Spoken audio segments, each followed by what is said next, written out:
Hello and welcome back to Game Over Gerkinman. I'm Gerkinman and we're going to go and get ourselves another upgrade, and I have completely forgotten which one it is.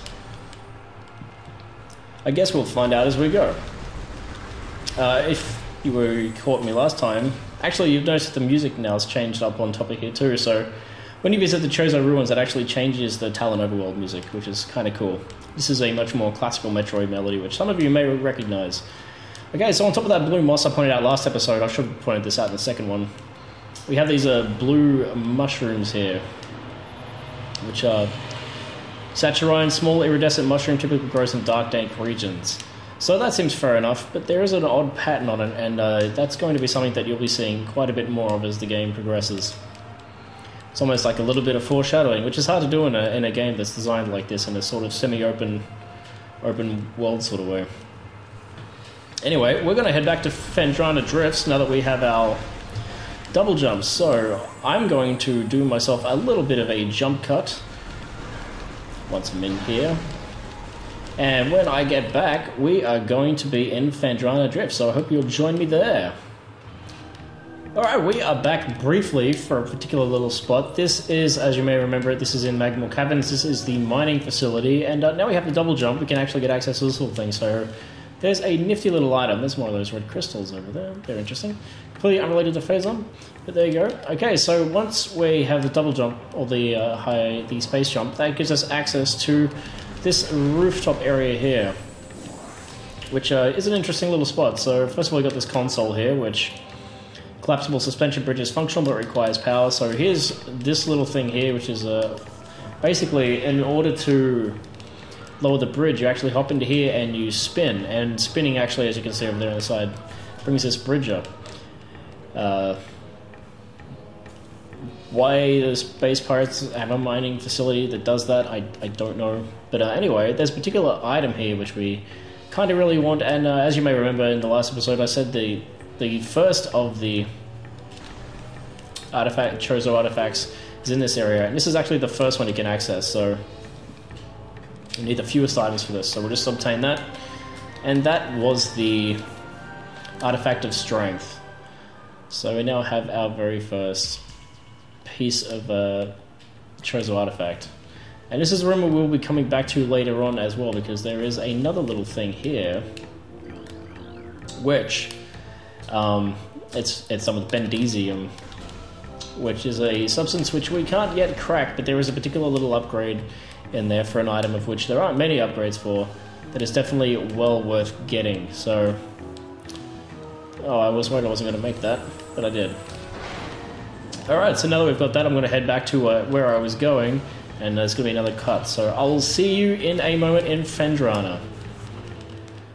Alright, we are back in Phendrana. Wonderful. So I've remembered what it is I'm here looking for. We're actually going to be here for quite a little while. We've got a few items here we've got to get before we can move on to other parts of the game. So we're going to get to that. So we're going to take advantage of the fact that we now have the high jump. And that's definitely going to give us a little hand getting these next set of items. You can hear a missile pod there somewhere, and I've forgotten how to get access to it. Oh well, I'm sure it'll come back to me. Okay, so now that we are here, you notice there's this temple off here in the distance, and now we can jump around from each one of these to the next. And that's precisely what we're going to do. It looks like you can't make that jump, but from memory, yeah, of course you... Oh. Well, if you don't fuck it up, you can. I do know that we're trying to get into that temple. I've forgotten if this is the right way to actually get into it, is to jump on here and then jump across there. I'm pretty sure it is. I sure hope so. Yeah, there we go. Too easy. So there's some things here which we can't get to yet either, but there's a shield here which is cordite. So there are some things around here that we can collect, but we need more upgrades before we can get to that. This is a new area we're heading into here. So this is an ancient Chozo temple, and this is a very cool thing where they put one of those guys in there where you have to charge. And there's a couple of these guys. Very, very dangerous area to run through the current set of weapons, but you end up in this awesome like temple here, which is pretty cool. So we're just going to take care of this guy. And then we're going to start climbing up. And avoid that little ice breath there of his. There's also a new enemy here, which we got these guys here, which is an ice parasite scavenger with crystalline outer shell. Parasites are hardy creatures able to adapt to any environment within 3 generations. The ice parasite is a prime example. Having adjusted to a frigid climate, this vermin now thrives in it. Omnivorous, it can exist in areas hostile to most life forms. So those parasites from the ship at the start of the game, basically it's just an ice version of those guys. It's nothing, it's not a threat. It's really just there to flesh out the world a little bit and give it a little bit more life. Like a lot of the creatures in this game, they don't really... Ooh, Chester, what are you barking at? Ooh, and I fell down. That's what happens when you don't kill everything. Chester is very growly. I guess he can hear something. Oh my god! My baby's just got home. I'm going to be back in a jiffy. I'm just going to do a little cut here. She's been out getting new glasses, so be right back. Alrighty, I am back. And my girlfriend's glasses should be here in about a week or a little bit. So there you go. The more you know. By the time this is out, she'll have had them for a while. I'm going to kill these guys so that I can actually get around here without, like, falling off. It's crazy. I cannot overstate how much of a difference having that double jump makes to the way the game feels. Alright, so here we have some statues. The statues floor. So these are some, well, yeah, obviously they're statues of Chozo busts. This is depicting the bust of a Chozo philosopher. The statue is flawless, so there's 3 of these. One is not like the others. This is the Chozo bust. This statue is flawless. But then what's the deal with this one? This statue depicting the Chozo Shaman, several stress fractures can be seen running along the surface of this Brinstar object. So as we all know, Brinstar will explode. Of course, now this wants me to scan this. Which, hey guys, we're already on our way there, you don't need to tell me. We're about to get this thing. Our first new beam weapon. Pretty exciting. So we're just going to bomb this little thing, and that'll power this door here. And I believe it also makes it lighter, it turns lights on. It seems kind of a little bit brighter. So this statue will be able to come back to later on. It looks cool the way it's like throwing up like ice all over itself. But we'll be able to come here later on with another weapon and melt that ice. But until then, he's going to have to stay the way he is, unfortunately. So this is a little thing where really simple little puzzle where you just have to blow up these blocks to lower that enough to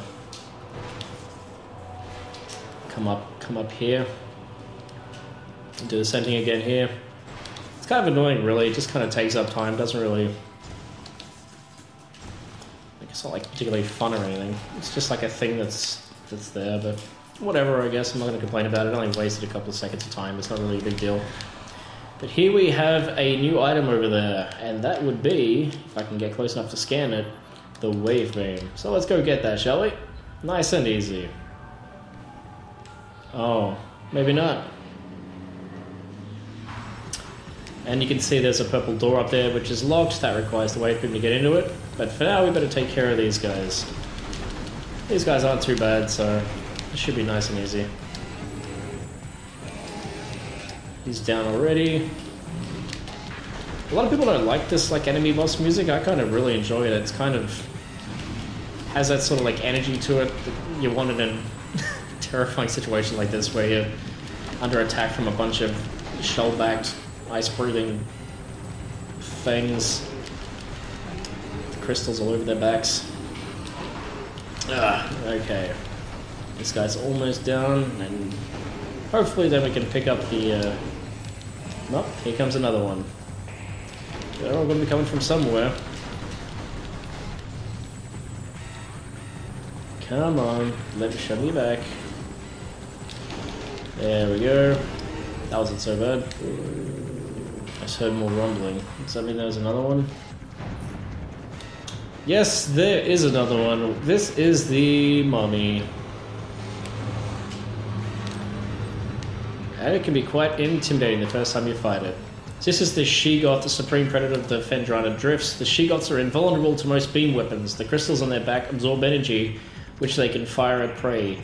Sheegoths have poor stamina. They hyperventilate after using their breath attack, making their mouth area vulnerable. The soft underbelly of the Sheegoth is susceptible to concussive blasts. In battle, they expel blasts and frigid gas to ensnare their targets. They are also fond of ramming and trampling their helpless prey. So this is actually one of the few bosses that there's a number of ways of hurting it. First of all, the easiest way to do it is to just shoot it in there, and then it'll do a blast, and that actually makes it tired. There we go. Once it does that attack, it'll get a little exhausted, and you can kind of, once you've got enough energy in there, it starts getting a little bit tired, and you can shoot it with a missile, or alternatively, because I said there are a number of ways of doing this, when it's tired, you can also roll underneath it and just drop a bunch of bombs, and it isn't particularly fond of that. Something you will notice is that it does not have a health bar at the top. Unlike a lot of other creatures, it's just pretty much got a regular roll, no health bar. So that means that this is not an actual boss fight. This is in fact just a mini-boss, and for a mini-boss it's actually pretty challenging, especially the first time you fight it. But once you work out his patterns, he's not anywhere near as bad as some people think it might be. It's just a matter of timing your missiles right, and that's really where the challenge comes from. But really, as long as you keep shooting it in that crystal thing there with him, beam weapon, so that he does those shots which tire him out because he's lazy, and he's not too bad. It is kind of weird that even though if you shoot him in the mouth when he's breathing fire, though, it doesn't actually hurt him, which is kind of odd. I don't quite understand what's up with that. I personally think it's quicker just to like roll around underneath him and just drop bombs. That's the way I usually do things, and down it goes. Not too hard at all. So let's get ourselves this wave beam. Sheegoth defeated. Whoops, I kind of jumped over it. Not exactly what I wanted to do. So this is it, our first new beam weapon. The wave beam. So something that changed on the GameCube version to change weapons, it was a little bit simpler than this because of the way the gamepad worked. You simply used the C-stick. There were 4 directions on the C-stick, and each one represented a different beam type weapon. Obviously they can't do that with the Wii because there's only one stick, so their solution was you actually hold down the plus button and then you point at this weapon here. And as you can see, it actually shoots out three beams. So the way this works is, not that I can really show it in this room, I'm going to go to a save point to end this episode, but essentially you can use the... Oops, let's get back up here, shall we? There we go. I can show it off once I get out of here. This will allow us to open purple doors, but instead of sending out one heavy beam, this actually does less damage than the power beam. But what it does do is, you can see that it actually tracks enemies to a certain degree. It's not like a crazy tracking thing where it'll track all their crazy movements, but it's a lot easier to hit enemies with it, so even though it's less powerful, it has much better accuracy, and unlike the power beam, it can take care of these enemies, which is the only weapon that can actually do any damage to them. So it is a very important weapon, and it does have quite a few uses. Alright, so I'm going to make my way back over to that save point again. And as some of you may remember, in the next episode, there's that little place over there which we went through. There was a purple door which we obviously could not enter. Oh, these guys are down in here now too, so that's a thing that happened. Yeah, as you can see, it's not doing anywhere near as much damage as the power beam was. And it still can't hurt those guys. So, next time we're going to go in that purple door that we couldn't access before, and we're going to find out just what waits for us. So I hope you join me then, and I hope you have a great day, and I'll catch you next time. Peace out!